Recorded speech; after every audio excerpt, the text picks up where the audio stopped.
All right, welcome back to RSReplay. We are taking a little easy on this Monday after what was a pretty draining Monday. It was a roller coaster, man. Getting so excited about a game like that to have it ripped away from you at the end. Um, Got some music going in the background there. yeah, I'm not sure what's happening. Hold on. It's fitting after a game like yesterday to start off with some audio difficulties. But yeah, no, to your point, man, it was a rough one. There's a lot to go over today, a lot of stuff to talk about, and we're going to keep things a little tighter today, so we may not be able to go too in depth. At the same time, what more can be said that hasn't already been said a million times by some of these other shows? But there's a lot, definitely a lot to get into. So Yeah, I mean, in terms of today's show, it does feel a little feels a little odd to be handing out awards like best newcomer, not because no one necessarily earned or deserved them, but just because it's not like this just doesn't feel like it matters at all right it's now. not the story Um, today. Exactly. and I don't mean that in a sense of like, oh, the sky is falling. There are definitely fans who are, writing off Kyle Hamilton and, things like that I think are a little bit too much of a knee jerk reaction. But I do think that it's like you wanna stop this before it starts. You can kind of see the dam breaking a little bit, and you wanna start to plug that hole up before it breaks. And I think that's where the Ravens season is. I think it's hard to sit here and be like, oh, they're so bad, and I still think they're the odds-on favorite to win the division, which Mm-hmm. Same. the way people are talking doesn't seem like that at all. I think that there's the frustration with this loss and the kind of some of the uber specific things from this game, and then there's the this keeps happening. And some of those, like, obviously, okay, those should overlap a little bit.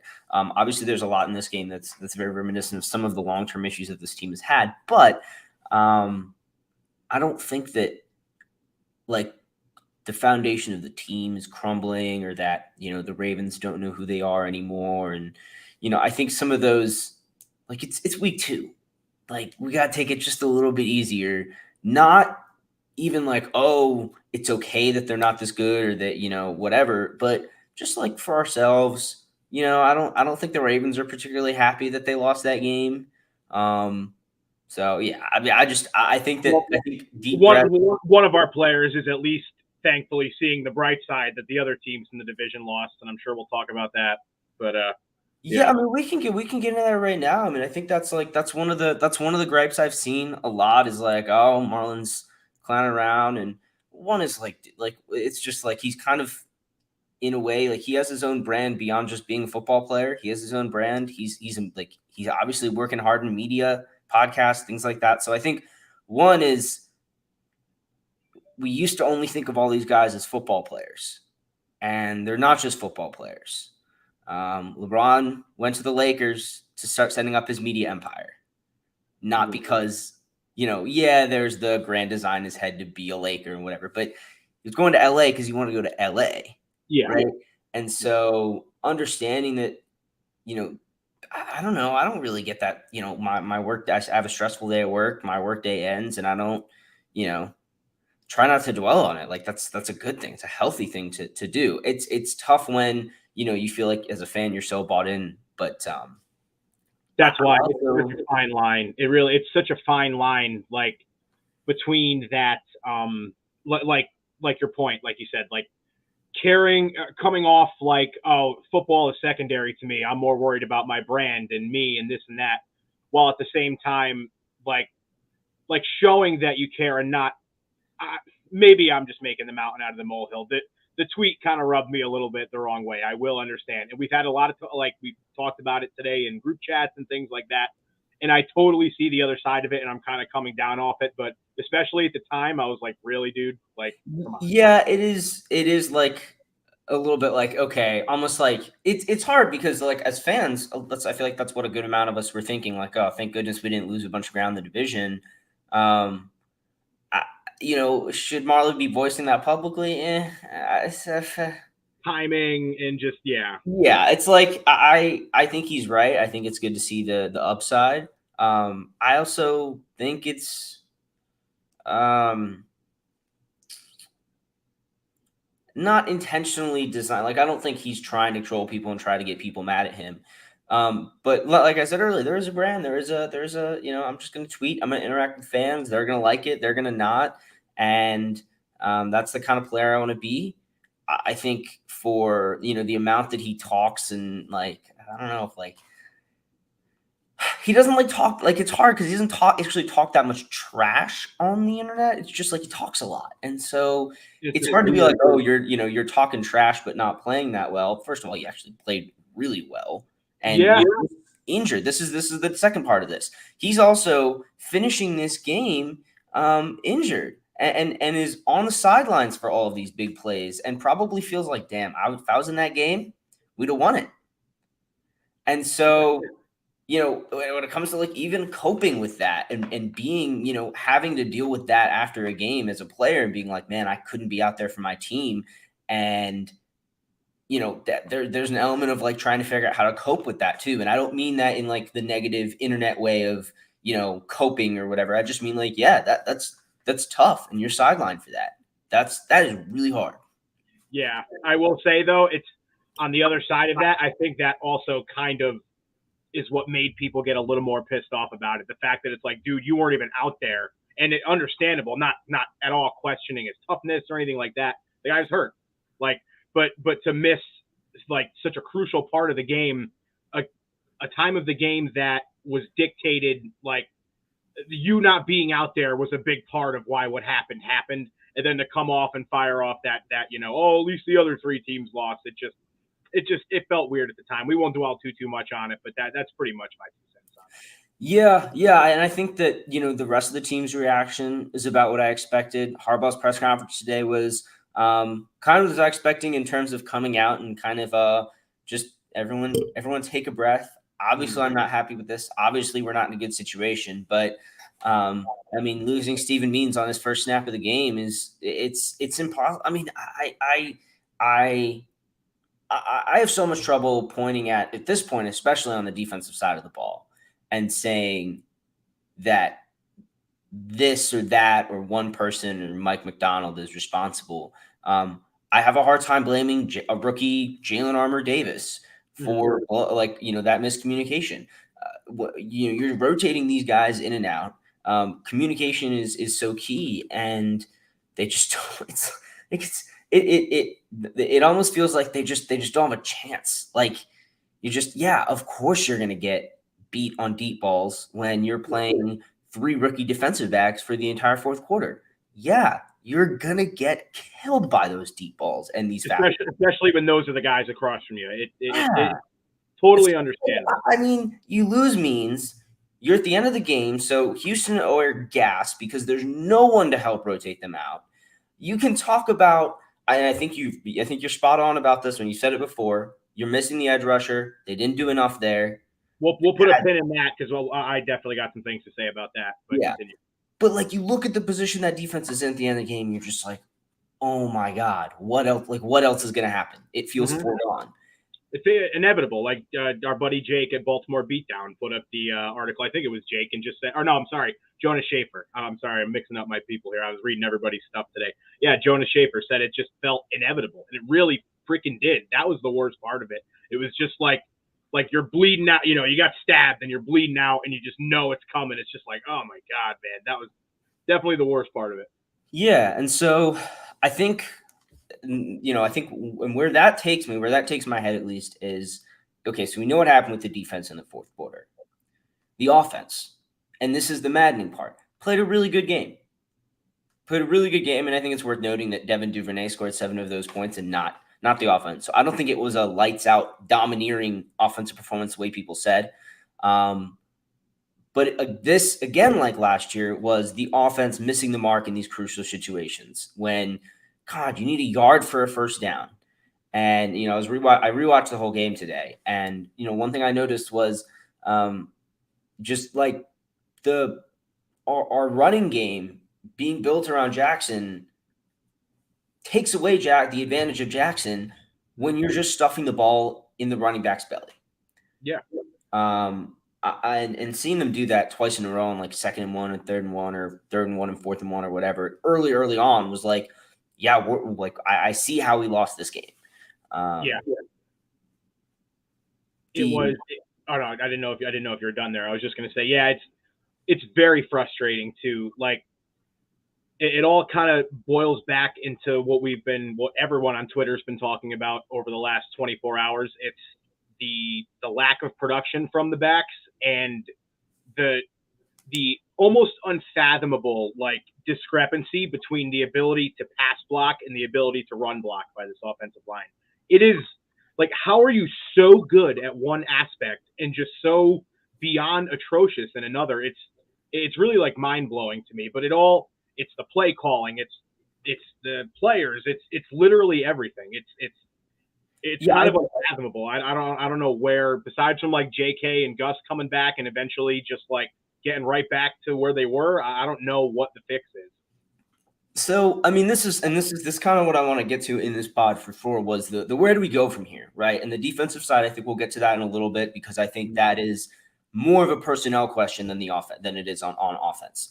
On offense, we've got all the pieces, and we've got the pieces for an explosive passing game too, and that showed up. Jackson he was slinging the ball in the first half, and you get into these 3rd and 1s, these 4th and 1s, these second and short, and there's a tendency to try and get the sure thing, get the sure yards, get the first down. Playing it safe. Yeah, and I don't even know if I don't even know if I'd qualify as playing it safe because I don't necessarily think that running the ball versus like passing the ball is that much of a risk. Like that's where my frustration is. I don't think that in a bubble or in a vacuum, probably not. In this specific case, knowing all of the circumstances we know about our rushing attack right now and how the offense was humming in the passing game, yeah, I do. I think it's much more about running the ball as opposed to passing the ball. So I think two things. I think one, I think Greg Roman's not remembering what makes his offense so effective when it comes to mismatches. Running the ball out of light sets when you spread the opposing offense out and then you run the ball. Even if you do have 2 tight ends on the field or a tight end and a fullback on the field, Andrews in the slot is like, going to be the start of most of that. 2 wide receivers, Andrews in the slot, a back, and, ideally it's Boyle back soon or Ricard in line blocking, right?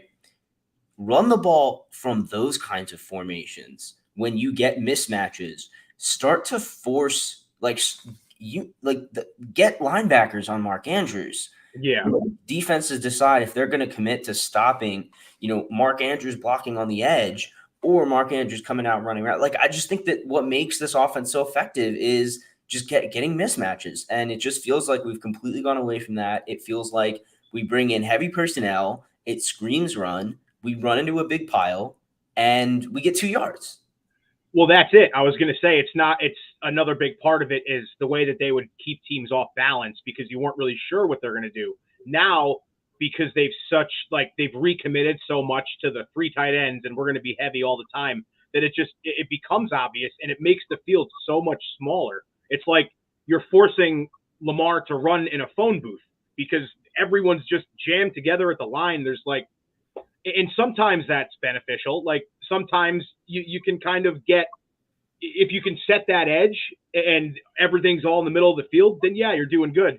But they're not doing that. They're just jamming it up to get the A gap I almost let one loose there. They're just jamming it up the A gap every time. And it's like so predictable. It almost makes you sick. Yeah, and I think that, we get back to breakability, and Greg Roman's offense is a big thing with a lot of these conversions last year. The 4th downs, the 2-point conversions, it's predictability. And, as we're talking, I'm realizing more and more that I feel like I've defended Greg Roman a lot, probably a good amount more than the average person, partially because I think that a lot of the criticisms of him are pretty – either that they're A, criticisms more of Harbaugh than they are of Roman, or B, they are not understanding like what Roman wants to do with his offense. And so I think both of those points, though, are kind of fading away as defenses for Roman at this point. What like Jake Loke explained in his piece on, or Luke explained his piece on Beatdown, right, on Baltimore Beatdown yesterday evening. Harbaugh has got to be stepping in and telling Roman that your play calling in these short yardage situations has to change, and not just call different plays. You need a different approach. You need to think about how you're trying to get these yards differently. Not, I'm seeing a target 2 yards away from me and I'm trying to fall forward enough to get there, or I'm trying to create enough of a scrum to move it there in the middle of the field. No, you think about two things. One, we actually have an offense that has some players with really good hands and some really good speed. And that combination on short plays is on like short yardage situations is actually really helpful, because defenses have to respect that speed. I mean, I'm not saying anything none of us don't already know, but a 3rd and 1, spread them out, hit some, look for some cutters, look for some cutting routes, some breaking routes, and let Lamar make a play. He'll make it with his arm, and if he needs to, he'll make it with his feet. But that's what I was going to say too. Yeah, when you spread it out, like, so when you spread it out like that, and you get these kind of mismatches, like you were talking about, like maybe you catch a linebacker on a Demarcus Robinson in a slot. So I'm just throwing random hypothetical out there.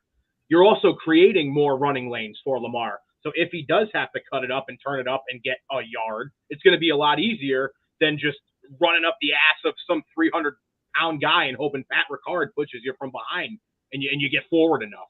Like, it just, the crazy part about it too is how obvious this seems to all of us. And like, I know that there's a lot of times that you can look at like general fan reactions to games and specific situations and be like, okay, but they know, and we don't really know that much. Like, they're the ones that are paid to do this for a living, and we're not.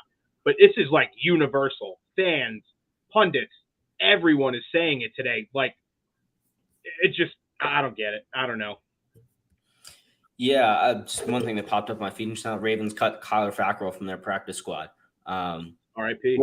Yeah, I mean, it tells me, one, he just like wasn't fitting in as an edge rusher outside backer in the defense, or he just might not have been healthy, because he was like cut with an injury designation, I think, or earlier in the preseason, and he might just not be able to get healthy enough. But like, there's no, I mean, they're gonna have to steal practice squad guys now. Like, they don't have choices.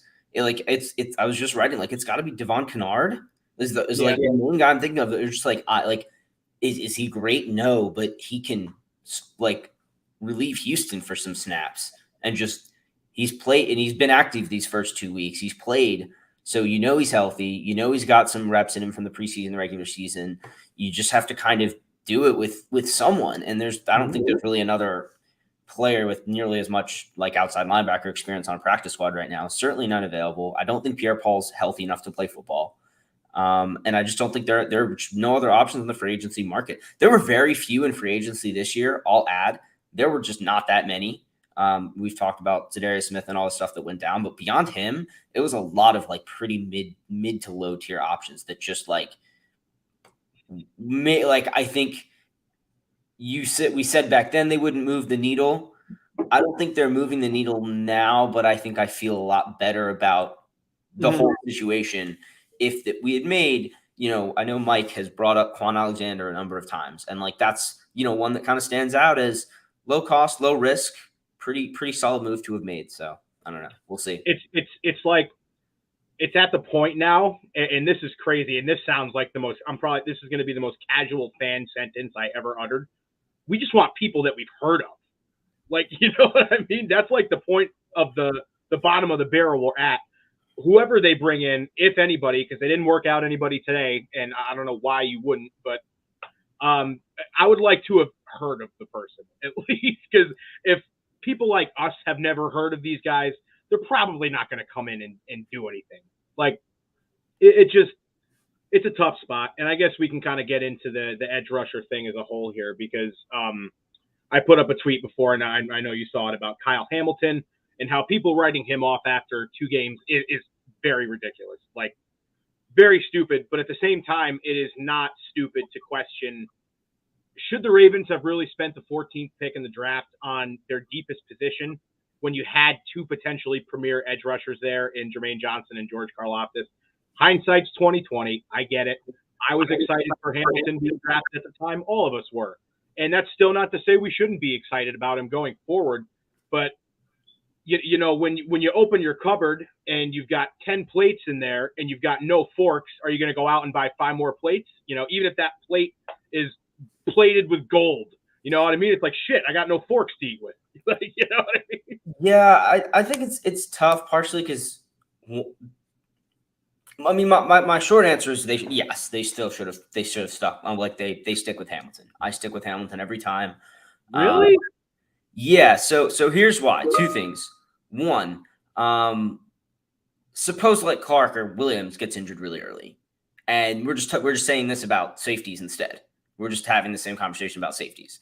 Well, at least there we still have Geno Stone. We probably wouldn't have let Tony Jefferson go. Like the depth there. I mean, while we wouldn't have had what it is now, I think it would have been way easier to overcome that than it would have been to overcome the pass rush issues we're seeing. Yeah, no, I don't think you're necessarily wrong about that, but I'm just saying it's the same principle that you can't predict or plan out where these injuries are going to come. Like, and hold on, but we can, because we knew Tyus Bowser was hurt. We drafted a guy in the 2nd round who literally has a torn Achilles. Like, this should have been foreseeable from a mile away, and they still whipped on it. I don't know if you foresee signing Vince Beagle.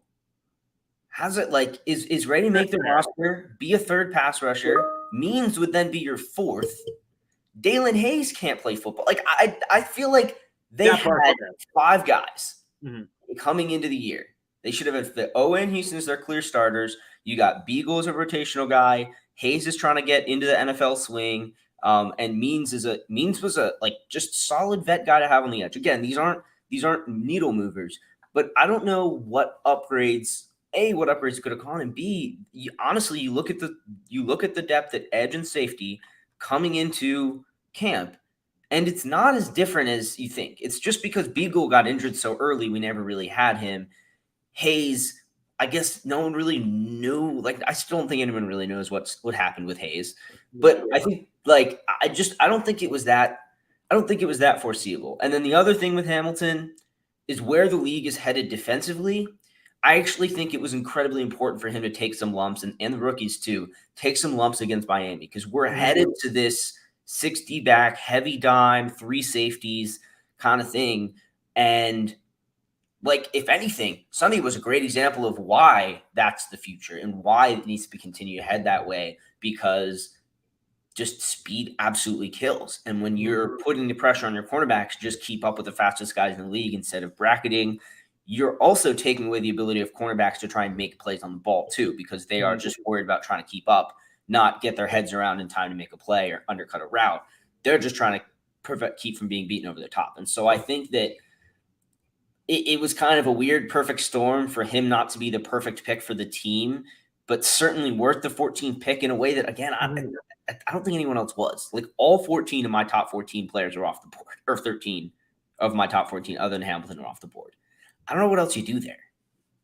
I personally would have gone Johnson. I wasn't huge on Karlaftis. That's very much a Captain Hindsight kind of thing. But I would have taken Jermaine Johnson in that spot. And to your point, that approach that they took with more D-backs and just kind of trying to keep everything in front of you, and it's more about bending but not breaking, the old classic adage. It worked throughout the first 3 quarters. And it was kind of good for all of those young guys to see, oh shit, this can go wrong really quickly.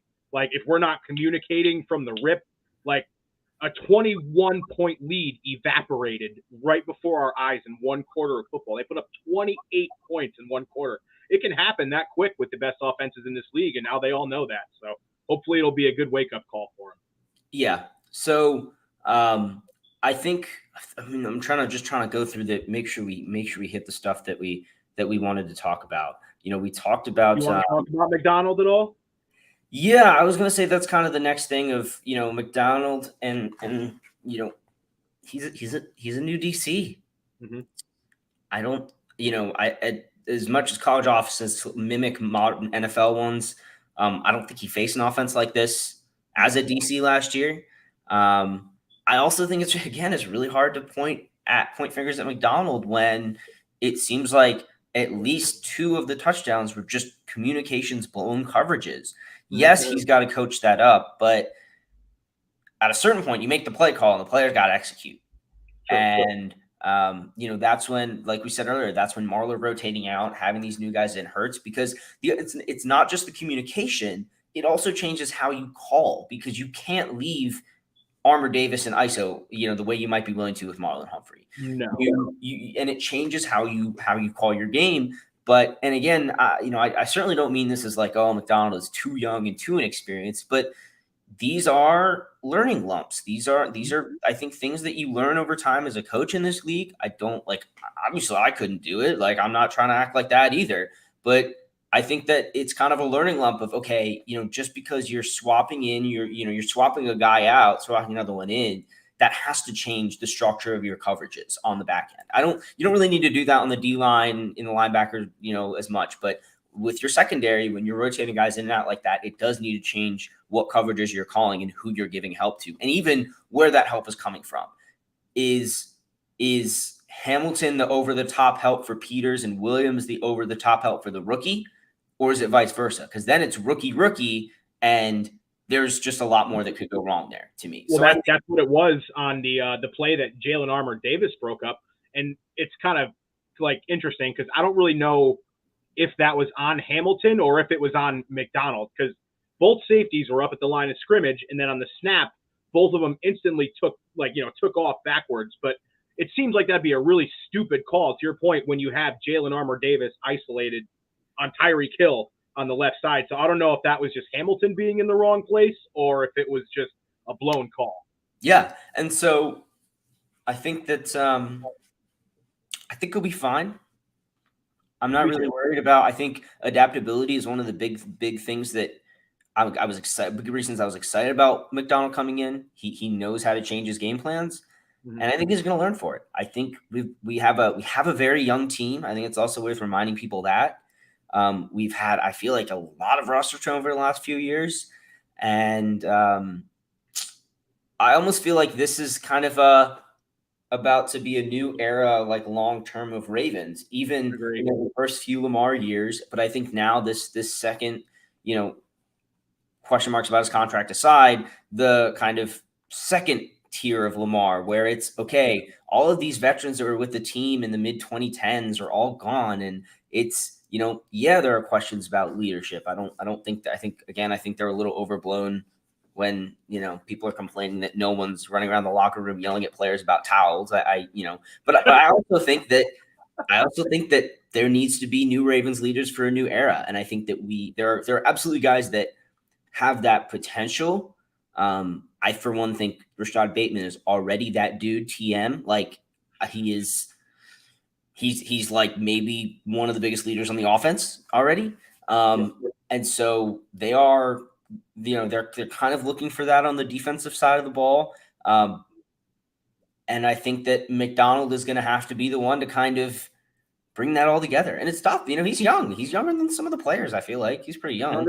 Is he younger than us? I think he might be younger. Oh, no. Might be younger. Oh, no, probably not. He's like mid-30s, right? Yeah, speak for yourself, Grandpa. I was going to say, I forgot you're a baby. You just Mike McDonald is 20 years old. Yeah. So, I think that he's the coordinator when it comes to adaptability. I'm much less worried about. I think flip to the other side, and obviously not calling for Roman to be fired now, but I do think that those situations, those short yardage situations, it almost, not that it doesn't matter what he does in the other parts of the game, but his performance, the offense's performance of the day, is starting to come down to those moments. Well, yeah. Or at least Greg Roman's performance for the day is coming down to those moments, because those are you should be getting this 9 times out of 10 plays.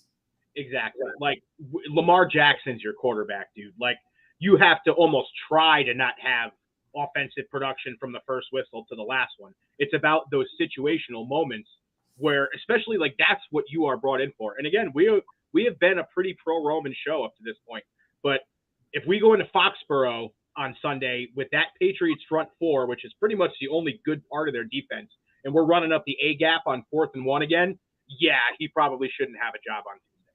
Yeah, like it's kind of tough. I don't want Roman to do the obvious thing, right? You don't want to do the obvious thing. Don't, yeah, now, yeah, no. Like, there's two parts to this. There's don't do the obvious thing, but there's also don't take the ball out of Lamar Jackson's hands. So the one issue with that is the obvious thing is to give the ball to Lamar Jackson, let him make a play.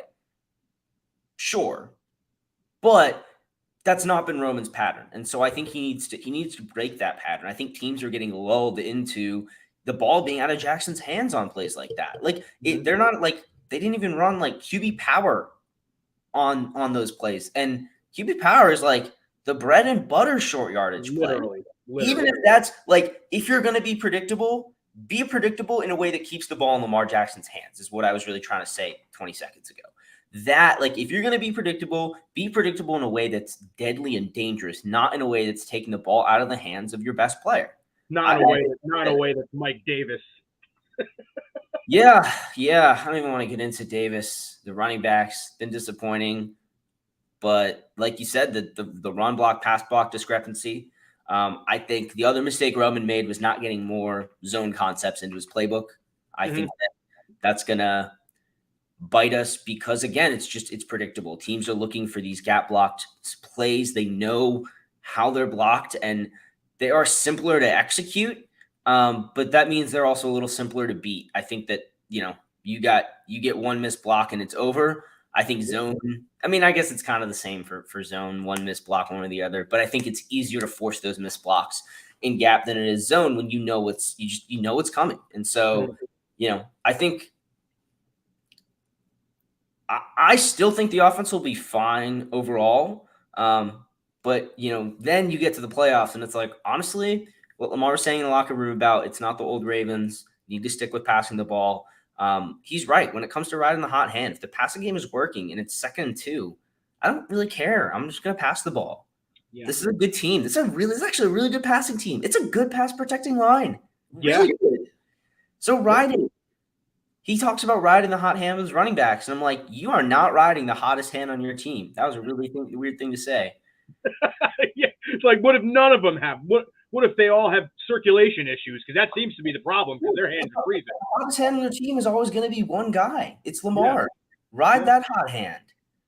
I like them having him under center to use more play action, kind of get him some more space. I do like that. I actually think that should show up a little bit more in short yardage situations, some naked boots, stuff like that, instead of those sprint outs, right? Think about it. Last year, it was the sprint out, but too predictable play call, cuts the field in half. There were too many things wrong with it. But you do a bootleg, you're gonna cut the field in half when you do it, but you're trying to suck the defense to one side so that you're not everyone's going this way and he's going that way. It's not all 22 players on one side of the field. You're trying to keep half of them on the other side of the field while you roll to the other. Stuff like that it just feels like we have all the ingredients and there are just buttons that need to be hit that just aren't being hit. And I think that's, again, where people's frustration with Roman comes. But I also think that's like it should make it easier to fix, but it doesn't necessarily, which, again, compounds the frustration. Yeah, and, it could also just be a matter of stubbornness of him just thinking, we should be able to do this, so we're going to do this. It's like, well, eventually shoulds run out, and it's just not working, dude. So what are we going to do? Yeah, I mean, I should be able to hit a 7-iron 160 yards, but, if I get up to the tee and the wind's in my face a little bit, it's a little cool out, the ball's not flying, I'm not going to try and hit that 7-yard or that 7-iron 160 yards because that's not the situation I'm in. And I think that situational football, we keep coming back to it. It just feels like that's the major disconnect for Roman in this offense. Yep. Well, I think did we touch on all of this misery? I think we got everything. I think so. I think it's worth ending on kind of the silver linings, the good points in this game. I mean, Lamar's run, Bateman's TD, Marcus Williams, Marcus Williams with his interceptions. The secondary just looked so good in the first half with Marlon in there. It's hard. It sucks that he came out and it just fell apart. But yeah, and their running game wasn't super great. Wasn't a great rush defense day from us. It really feels like just the offense should have closed that game 2 or 3 times, almost knowing the defense was going to fall apart when Marlowe came out. The